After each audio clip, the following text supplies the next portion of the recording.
ஆதவர்ஜுனா இன்னைக்கு செய்தது என்னன்னா, திருமாவளவன் கிட்ட இருக்கக்கூடிய அந்த தலித் அரசியலை அவர்கிட்ட இருந்து அப்படியே பறிச்சு நேரடியா விஜய் கிட்ட கொடுத்துடுற மாதிரியான ஒரு செயலை தான். என்ன திருமாவளவன் அவர்களை குறைச்சு மதிப்பிடுற மாதிரியோ இல்ல அவருக்கு பங்கம் விளைவிக்கிற மாதிரியோ என்ன பேசினார்? கருத்தியல் தலைவர் விஜய் அவர்கள்னு சொல்றாரு. ரெண்டே அரசியல் மேடை தாங்க அவருக்கு இருக்கு, இன்னைக்கு வரைக்கும் இருந்திருக்கு. அந்த கட்சியை விட்டுட்டு நேரடியாக விஜய் கட்சியில போய் சேர்ந்துட வேண்டியது தானே. விஜய்க்கான ஒரு மேடையை அமைத்து தர வேண்டிய அவசியம் ஆதவர்ஜுனா. இன்னொரு கேள்வி ஆதவர்ஜுனாவுக்கு என்னன்னா, இன்னைக்குல 2019 தேர்தலில் இதே 2 தொகுதி தான் திருமாவளவனுடைய கட்சிக்கு கொடுக்கப்பட்டது. இன்னைக்கு ஒரு படம் போட்டு காட்டினாங்கல்ல. விஜயை பொறுத்த வரைக்கும் திமுக கூட்டணி உடையணும், மக்களே அதை உடைப்பாங்கிறாரு. மன்னராட்சி நடக்குது, ஒரு குடும்பத்தோட நான் கேட்கிறேன், திரும்ப மன்னராட்சி நடக்குது இல்ல, தெரியும்ல. கலைஞருக்கு அடுத்தது ஸ்டாலின் அவர் வராருன்ற போதே அதே மன்னராட்சின்னு உங்களுக்கு தெரியும்ல. அப்ப ஏன் போய் டிஎம்கே உதயநிதி வரும்போது அவருக்கு இன்னும் நல்லா தெரியுது. ஆதவர்ஜுனா அவர்களை பொறுத்த வரைக்கும் அவர் தனக்கான ஒரு மைலேஜ் கிடைக்கும்னு நினைச்சுதான் இதை பண்ணியிருக்காரு. அவருக்கான ஒரு ஸ்பேஸ் கிடைக்கணும்னு நினைச்சிருக்காரு. ஆனா அவர் என்னை பொறுத்த வரைக்கும் திருமாவனுடைய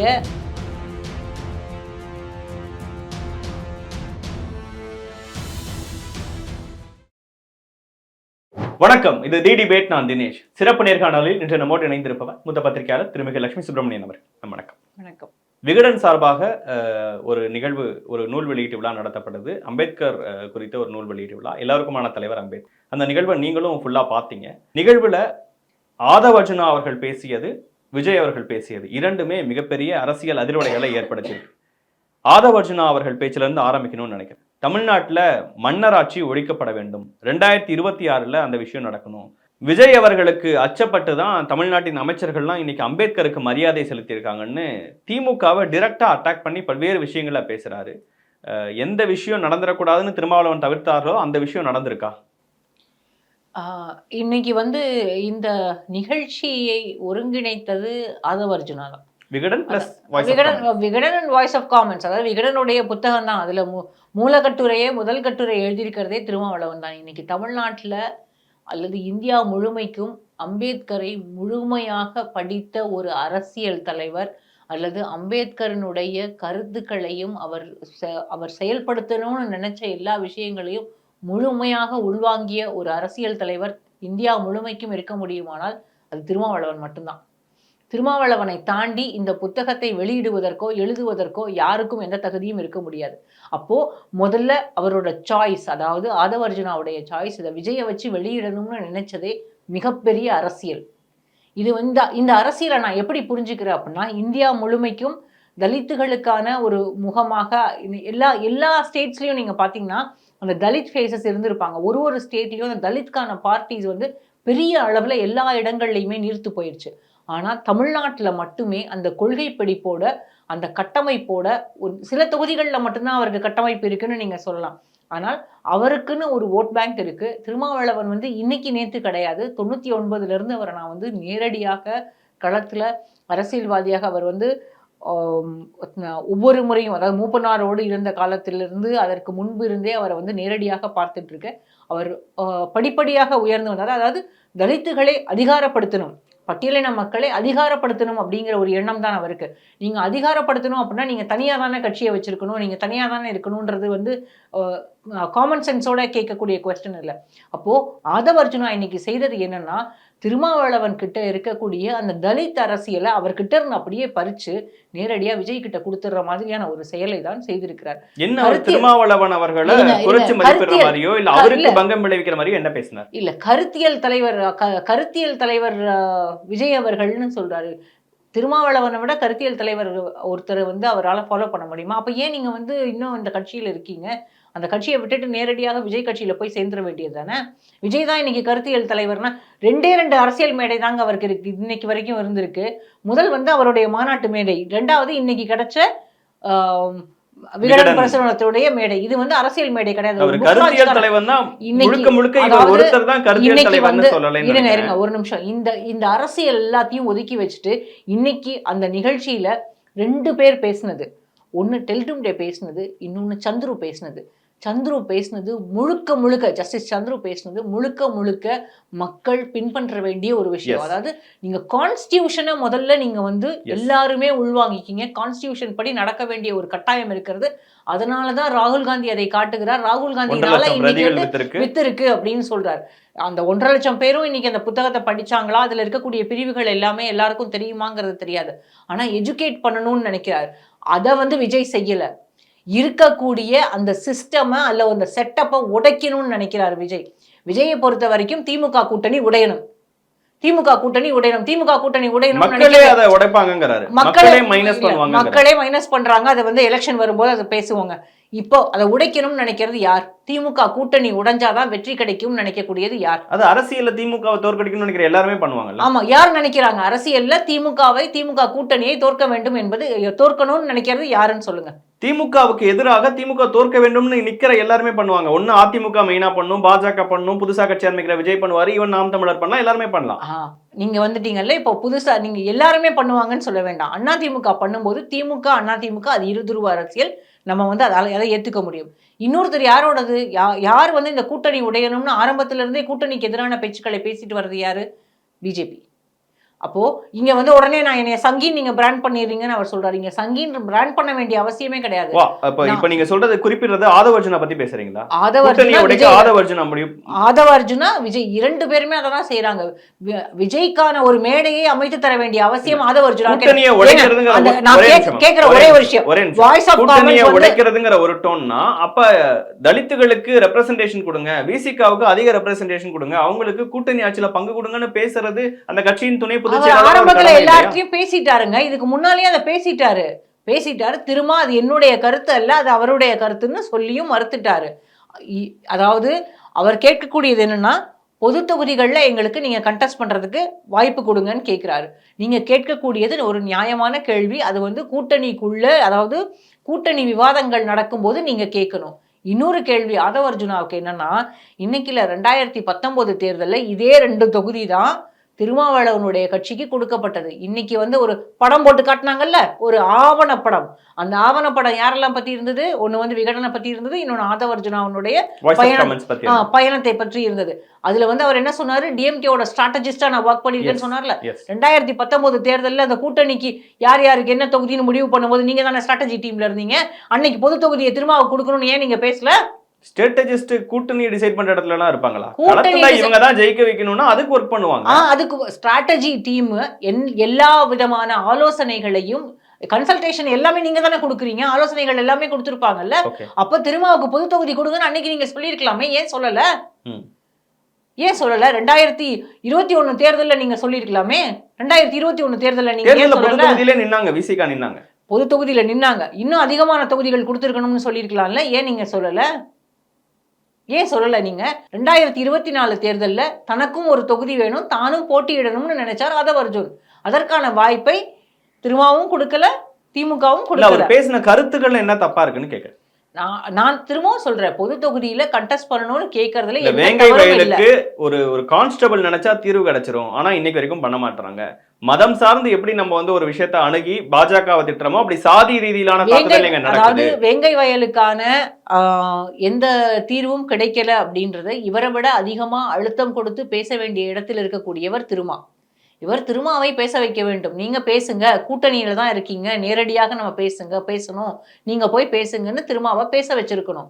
அப்போ இவர் வந்து பின்னால இருந்து இயங்கக்கூடியவராக, பொதுச் செயலாளராக, இவர் வந்து துணை பொதுச் செயலாளராக இவர் சொல்ல வேண்டிய விஷயங்களை திருமாவுக்கு அழுத்தம் கொடுத்து அங்க சொல்லியிருக்கணும். திருமா ஆரம்பத்தில இருந்து வெங்கை வயலுக்காக இதே மாதிரியான எல்லா பிரச்சனைகளுக்கும் பேசுறாரு, இதுக்கும் பேசுறாரு. ஆமா, அது கேஸ் வந்து இன்னும் விசாரணையில தான் இருக்கிறது. அதுல வந்து உள்ள நடந்த விஷயங்கள் எல்லாமே வேற. அமைச்சர் வரைக்கும் தொடர்பு இருக்குன்னு பேசுறாரு. இதெல்லாம் வந்து அலிகேஷன். இது வந்து தூத்துறது. இது தேவையில்லாத விஷயம். மன்னராட்சி நடக்குது ஒரு குடும்பத்தோட. நான் கேட்கிறேன், திரும்ப மன்னராட்சி நடக்குது இல்ல, தெரியும்ல. கலைஞருக்கு அடுத்தது ஸ்டாலின் அவர் வராருன்ற போதே அதே மன்னராட்சின்னு உங்களுக்கு தெரியும்ல. அப்ப ஏன் போய் டிஎம்கே உதயநிதி வரும்போது அவருக்கு இன்னும் நல்லா தெரியுது இல்ல? அதுக்கு முன்னாலேயே ஃபேமிலியில எல்லாருமே இருந்தாங்க. ஃபேமிலியில எல்லாருமே எல்லா பொசிஷன்ஸ்லயும் இருந்தாங்க. அப்போ உங்களுக்கு தெரியலையா இது மன்னராட்சி முறை, டைனாஸ்டி பாலிடிக்ஸ் வருது அப்படின்னு தெரியலையா? காங்கிரஸோட கூட்டணியில் இருக்கும்போது தெரியலையா இது டைனாஸ்டி வருதுன்னு தெரியலையா? திரும்ப காங்கிரஸோட இன்னும் கூட்டணியில தானே இருக்காரு. அப்ப ஏன் அந்த கட்சியில போய் சேர்ந்தீங்க நீங்க? தனியா ஒரு கட்சி ஆரம்பிச்சிருக்கலாம். இல்ல விஜய் கட்சி ஆரம்பிச்சிருக்க அன்னைக்கே எல்லாத்தையும் விட்டுட்டு நேரா அங்க மேடையிலேயே போய் சேர்ந்திருக்கலாம்ல.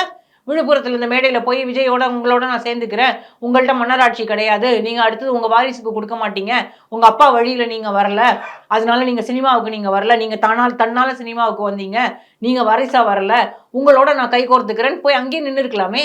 இல்ல ஆனா இப்பயும் நீங்க சொல்றது மன்னராட்சி, மேபி அவருக்கு இப்போ ஒரு காலம் கடந்து இப்போ ஒரு ஞானம் வந்திருக்கலாம். இப்ப இங்க மன்னராட்சி திரும்ப திரும்ப அவங்களே எனக்கு இது ஆட்சி ஞானம் வந்ததாக எல்லாம் நான் புரிஞ்சுக்கல. அவருக்கு நான் வந்து என்ன நினைக்கிறேன், அவருக்கும் ஒரு பெரிய பதவியோ அல்லது ஒரு பெரிய பொறுப்போ அல்லது சுயநலத்துக்காக பேசுறாருன்னு நினைக்கிறீங்களா? அதிகாரத்துல அவருக்கு மட்டும் இல்ல, அவருக்கு சார்ந்து இருக்கக்கூடிய எல்லோருக்குமே அதற்கான ஒரு ஸ்பேஸ் ஒரு கிடைச்சிருக்கணும்னு ஒரு அவர் குடும்பத்து ஒரு எடுத்திருக்காரு. கம்பெனி படியில தமிழ்நாடு சினிமா சிக்கி இருக்குங்கிறாரு. எனக்கு அது அப்படி தெரியல. அத வந்து பேச வேண்டியவர் வந்து விஜய், இவர் இல்ல. அவர் விஜய்க்காக அதை தூக்கி போட்டாரு. அந்த என்ன சொல்றது, அந்த லீட வந்து அவர் கொடுத்தாரா, அந்த பால விஜய்ட்ட கொடுத்தாரு, விஜய் வந்து அதை கேட்ச் பண்ணிக்கல. விஜய் இப்ப கேட்ச் பண்ணிக்கல. ஒருவேளை அடுத்த மேடையில பேசுவாரோ என்னவோ தெரியல. ஆனா விஜய் வந்து அதை கேட்ச் பண்ணிக்கல. இனிமேல் பேசினா ஒருவேளை எப்படி இருக்கும்னு பார்க்கலாம். என்ன இன்னும் ஒரு படம் இருக்கு அவர் நடிச்சு வெளியாகிறதுக்கு. எனக்கு தெரிஞ்சு ஒரு கம்பெனி அவர் ஒரு மாநாடு, கண்ட்ரோல் முதல் மாநாட்டுல பேசும்போதே கூட்டணி ஆட்சின்னு ஒரு விஷயத்த சொல்றதே நான் ரொம்ப அட்மையர் பண்ண விஷயம்னு பேசுறாரு. கொள்கை தலைவரா அம்பேத்கரை ஏத்துக்கிட்டது ரொம்ப நல்ல விஷயம்னு பேசுறாரு. தமிழ்நாட்டில் கூட்டணி விஜய் அவர்கள் இன்னும் வேங்கை வயலை பத்தி ஊழலை பத்தி பேசணும்னு சொல்றாரு.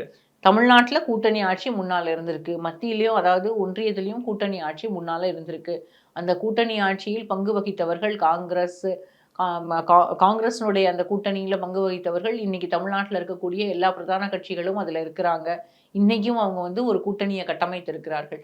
என்னை பொறுத்த வரைக்கும் இன்னைக்கு விஜய் பேசினதும் சரி, ஆதவர்ஜுனா பேசினதும் சரி, அவர்களுடைய ஒரே ஒரு நோக்கம் இந்த கூட்டணியை உடைக்கணும் அப்படிங்கிறது தான். அவர் கடைசியா முடிக்கும் போது விஜய் சொல்றதை புரிஞ்சுக்க முடியுது. ஆதவர்ஜுனாவுக்கு கூட்டணியை உடைக்கணுங்கிற நோக்கமா, இல்ல கூட்டணியில அதிக பேர வலிமையை ஏற்படுத்தணுங்கிற நோக்கம்? பேர வலிமை ஏற்படுத்தணும் அப்படின்னா திரும்ப திரும்ப இதை பேசிக்கிட்டே இருக்க மாட்டார். இது இன்னைக்கு பேச வேண்டிய அவசியம் இருந்திருக்காது. மன்னராட்சி முறை இது வந்து தேவையில்லை, மத்தியில எதிர்க்கிறோம், மாநிலத்திலையும் எதிர்க்கிறோம் அப்படிங்கிற அடிப்படையில் அந்த பேச்சு அதெல்லாம் தேவையே இருந்திருக்காது. என்னை பொறுத்த வரைக்கும் அவர் வந்து திருமாவனுடைய அந்த தலித் அரசியலை தூக்கிட்டு போய் நேரடியா கொண்டு போய் அதை விஜய் கிட்ட வச்சுட்டார். மிகப்பெரிய தவறை செய்திருக்கிறார். அதாவது விஜயை தூக்கி வைக்கிறோங்கிற பேர்ல அல்லது விஜய்க்கான ஸ்பேஸை கொடுக்குறோங்கிற பேர்ல திருமாவனுடைய அரசியலை ஒட்டுமொத்தமாக சீரழிக்கக்கூடிய அல்லது பாதிக்கக்கூடிய ஒரு விஷயத்தை ஆதவர்ஜுனா செஞ்சிருக்காரு.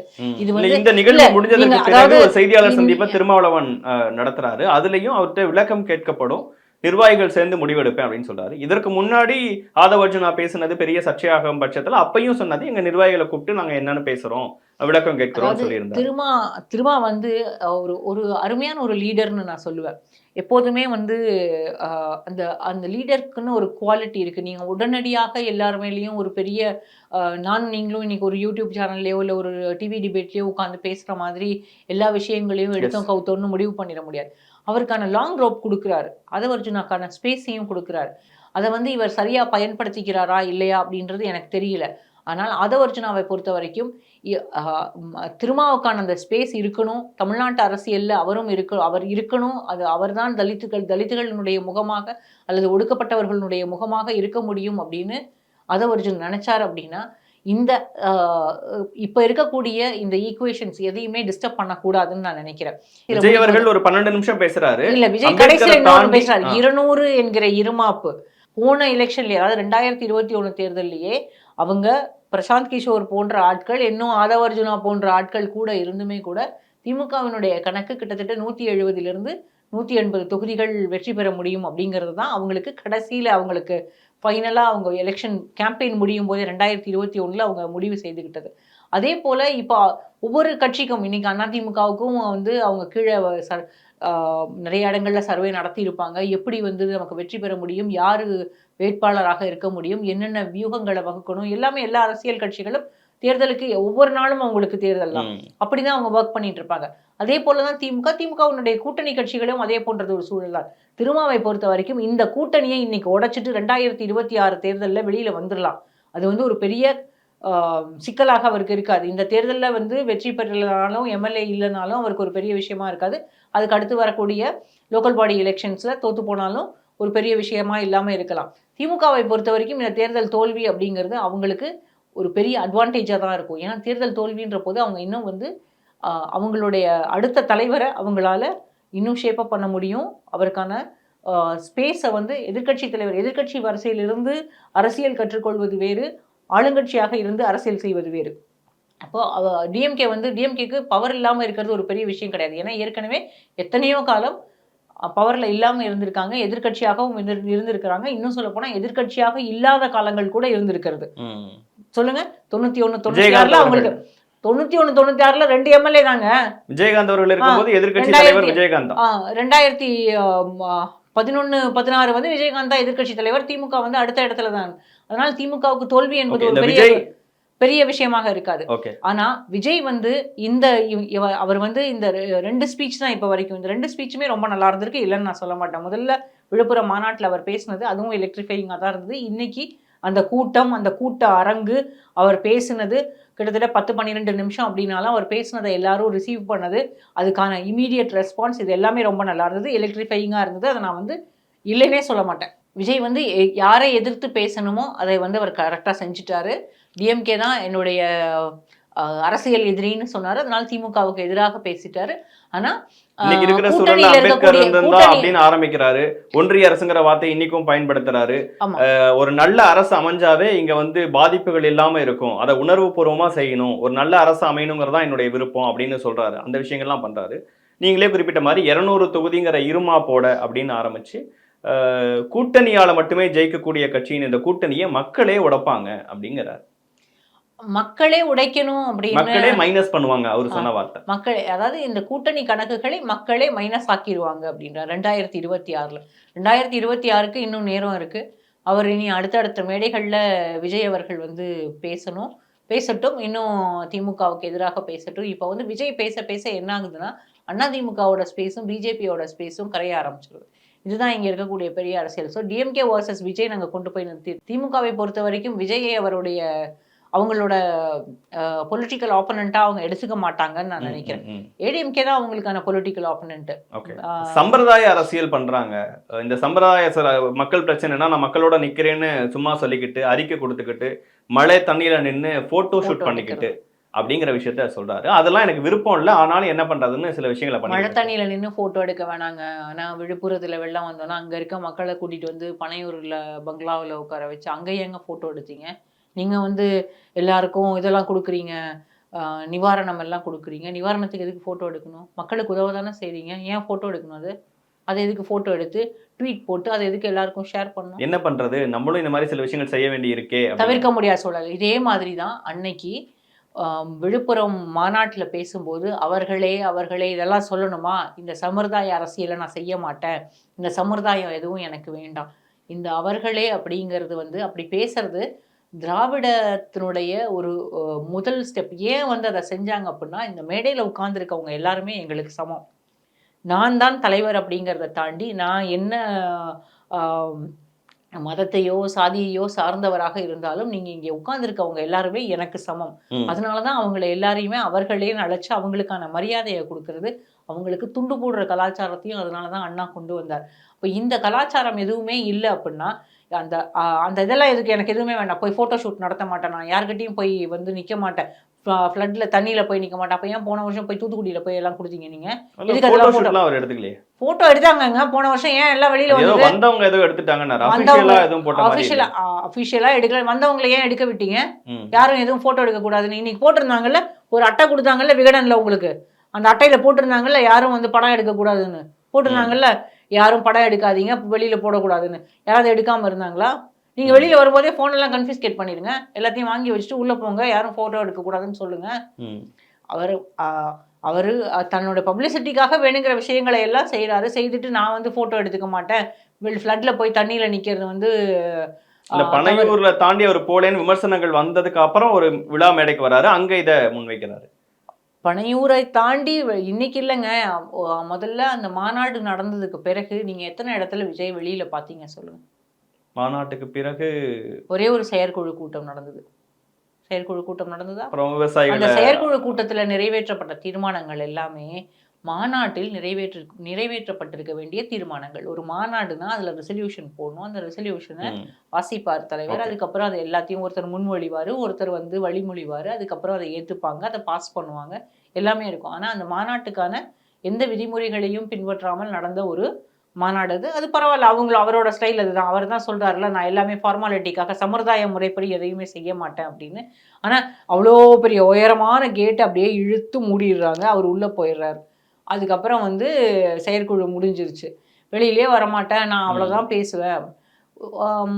இது இதுக்கு வந்து நீங்க வெறும் அறிக்கைகளை மட்டும் கொடுத்துட்டு போயிடலாம். ஏதாவது ஒரு மேடையில் வந்து நின்று ஒரு 10 நிமிஷம் பேசுவேன், எல்லாரும் வந்து மக்கள் எல்லாம் கைத்தட்டணும், மக்கள் என் பின்னால வரணும் அப்படின்றது ஒரு அரசியல்வாதிக்கு அல்லது ஒரு தலைவருக்கு சரியான ஒரு அவர் பின்பற்ற வேண்டியதாக இருக்காது, நடைமுறையா இருக்கு. ஆதவ அர்ஜுனா அவர்கள், விஜய் அவர்கள் 2 பேரும் பேசும்போது சொல்ற ஒரு விஷயம், திருமாவளவன் அவர்கள் இன்னைக்கு வரல, ஆனா அவருடைய மனசு இங்கதான் இருக்கும் அப்படின்னு அதோட ஆதவ அர்ஜுனா நிப்பாட்டிட்டாரு. இவரு இன்னொரு படி மேல போய் கூட்டணி அழுத்தம், அம்பேத்கர் நிகழ்ச்சிக்கு கூட வர முடியாத அளவுக்கு கூட்டணி கட்சிகள் அழுத்தம் கொடுக்கறாங்கன்னா புரிஞ்சுக்கோங்க, ஆனா திருமாவளவன் அவர்களோட மனசு இங்கதான் இருக்கும் அப்படிங்கிறார். திருமாவளவனுடைய மனசு எங்கே இருந்ததுன்னு எனக்கு தெரியல. ஒருவேளை அவங்க 2 பேருக்கும் அது புரிஞ்சிருக்குமோ என்னவோ, இல்லை ஆதவ அர்ஜுனாவுக்கு குறிப்பாக தெரிஞ்சிருக்குமோ என்னவோ எனக்கு தெரியல. திருமாவளவன் வந்து இன்றைக்கு காலையிலையும் சரி, ஏற்கனவே சரி, அதுக்கான அறிக்கையை அல்லது விளக்கத்தை தெளிவாகவே கொடுத்துட்டாரு. நான் அந்த மேடைக்கு நான் போகலை, விஜய் அவர்கள் இருக்கிறதுனால நான் போகலை. நிகழ்ச்சி நடத்துகிறவங்க எனக்கு அழைப்பை கொடுத்தாங்க. இது முதல்ல ஏற்கனவே போன வருஷமே இது முடிவு செய்யப்பட்டது தான். இது நான் ஆரம்பத்திலே உங்கள்கிட்ட சொன்னது, புத்தகத்தில் இருக்கக்கூடிய முதல் கட்டுரை எழுதினது அவர் தான். அவருக்கான மேடை தான் இது. புதுசாக ஒருத்தர் கட்சி தொடங்கிட்டாரு, அவர் அம்பேத்கரை கொள்கை தலைவராக ஏற்றுக்கொண்டார், கூட்டணி ஆட்சி அமைக்கலாம்னு சொன்னாருன்றதுக்காக அதனோட பப்ளிஷர் ஆதவ அர்ஜுனா அவருடைய ஆசைக்காக கூட்டிட்டு வந்தவர் தான் விஜய். அதனால திருமாவளவன் அவர்கள் பின்வாங்கிட்டார். அவர் இன்னைக்கு சொல்றாரு, திமுகவினுடைய அழுத்தம் எதுவும் இருக்கா அப்படின்னு எனக்கு தெரியல. ஆனால் ஏற்கனவே பேசும்போது ஒரு விஷயத்தை நான் குறிப்பிடாம விட்டுட்டேன்னு நினைக்கிறேன். நம்ம வந்து இந்த 2026 தேர்தலை மட்டுமே மையமாக வச்சு, 2026 தேர்தலை மட்டுமே மையமாக வச்சு நம்ம வந்து இந்த கூட்டணிகளை எல்லாம் பேசுகிறோம். ஆனால் திருமாவளவனை பொறுத்த வரைக்கும் இந்த தேர்தல் மட்டும் இல்லை, 2029 தேர்தலை காங்கிரஸ் வந்து எந்த கூட்டணியில் இருக்காங்களோ அந்த கூட்டணியில் இருந்தால்தான் இந்திய அளவில் அவருக்கு அந்த ஒன்றியத்தில் இருக்கக்கூடிய ஒரு பவரோ இல்லை வந்து அங்கே அவருக்கான ஸ்பேஸோ இருக்க முடியும். இதை தெரியாதவர் அல்ல திருமா. இப்போ கண்டிப்பாக காங்கிரஸ் இருக்கக்கூடிய பக்கம் தான் இருக்க முடியும். காங்கிரஸை பொறுத்த வரைக்கும் இன்னைக்கு அதிமுகவோடவோ விஜயோடவோ ஒரு கூட்டணி அல்லது வந்து அரசியல் பாதையில் மாற்றம் அப்படிங்கிறதெல்லாம் அவங்களால இன்னைக்கு காங்கிரஸை பொறுத்த வரைக்கும் சிந்திச்சு பார்க்க முடியாது. ஒருவேளை இங்க இருக்கக்கூடிய காங்கிரஸ்ல இருக்கக்கூடிய ஒரு சிலர் அதை பேசினாலும் கூட டெல்லியில் இருக்கக்கூடிய காங்கிரஸின் தலைமை அதை ஒத்துக்க மாட்டாங்க. ஏன்னா இந்தியா கூட்டணியினுடைய அந்த உருவாக்கத்திற்கு அல்லது இந்தியா கூட்டணி கட்டமைக்கப்பட்டதுக்கான ஒரு மிகப்பெரிய காரணம் திருமா. அவருக்கும் ஒரு ரோல், அதுல பெரிய ரோல் இருக்கு. ஸ்டாலின் அவர்கள் தான் அதை வந்து முதல்ல ஆரம்பிச்சது. ஏன்னா இங்க நடக்கக்கூடிய ஒரு நிகழ்ச்சியில அவர் சொல்றாரு, காங்கிரஸ் இல்லாத கூட்டணி கரை சேராது அப்படின்னு. அதற்கு முன்னாடி எலெக்ஷன்ல ராகுல் காந்தி பிரதமர் வேட்பாளராக முன்மொழிஞ்சார். அதற்கு பிறகு வந்து அதே வழியில பேசக்கூடியவர் திருமா. இந்த கூட்டணி கட்டமைக்கப்பட்டதுக்கான ஒரு மிகப்பெரிய காரணம். அப்படி இருக்கும்போது இந்த கூட்டணியில், அதாவது 2026 இந்த கூட்டணியிலிருந்து அவர் வெளியேறணும் அப்படின்னா 2029 என்ன செய்ய போறாங்க அப்படின்றது ஒரு பெரிய குவெஸ்டன் மார்க். அப்ப இது எல்லாத்தையும் சேர்த்து தான் பார்க்கணும். இன்னொன்னு, விசிகாவினுடைய அரசியலை பாமக என்ன செய்கிறதோ அதை பொறுத்தும் தீர்மானிக்க வேண்டும். நீங்க பாமக வந்து பிஜேபி கூட்டணியில இருக்கு அப்படின்னா நீங்க வந்து விஜயோட இன்னைக்கு கூட்டணி போறதோ அல்லது அதிமுகவோட கூட்டணி போறதுனாலயோ எல்லாம் மாறிடும் அப்படின்னு அர்த்தம் கிடையாது. பாஜகவினுடைய கொள்கை எதிரியாக இன்னைக்கு தமிழ்நாட்டில் அல்லது தீவிரமாக எதிர்க்கக்கூடிய இடத்தில் இருக்கக்கூடிய காங்கிரஸோடு பயணிப்பவர்கள் யாரோ அவர்களோடு தான் பயணிக்க முடியுமே திருமா தவிர வேறு யாரோடும் பயணிப்பதற்கான வாய்ப்புகள். நிறைவா இன்னைக்கு நடந்த அந்த விழாங்கிறது எந்த கட்சிக்கு ஒரு மைலேஜை கொடுத்திருக்கு, எந்த கட்சிக்கு ஒரு பின்னடைவு ஏற்படுத்தும்? சம்திங் பொலிட்டிக்கலி விஜய் என்கிற தனிநபருக்கு அல்லது விஜய் என்கிற அரசியல் சார்ந்த தனிநபருக்கு இல்ல விஜய் என்கிற அரசியல்வாதிக்கு ஒரு அட்வான்டேஜோ ஒரு மைலேஜ் கொடுத்துருக்கு. ஆதவ அர்ஜுனா அவர்களை பொறுத்த வரைக்கும் அவர் தனக்கான ஒரு மைலேஜ் கிடைக்கும்னு நினச்சி தான் இதை பண்ணியிருக்காரு. அவருக்கான ஒரு ஸ்பேஸ் கிடைக்கணும்னு நினச்சிருக்காரு. ஆனால் அவர் வந்து என்னை பொறுத்த வரைக்கும் திருமாவினுடைய அரசியலில் ஒரு கரும்புள்ளியை வச்சுட்டாருன்னு நான் நினைக்கிறேன். ஓகே, என்ன நடக்க போகுதுன்னு பொறுத்து வந்து பார்ப்போம். இவ்வளோ நேரம் உங்கள் நேரத்தையும் கருத்தையும் பகிர்ந்து கொண்டதற்கு மிக்க நன்றி.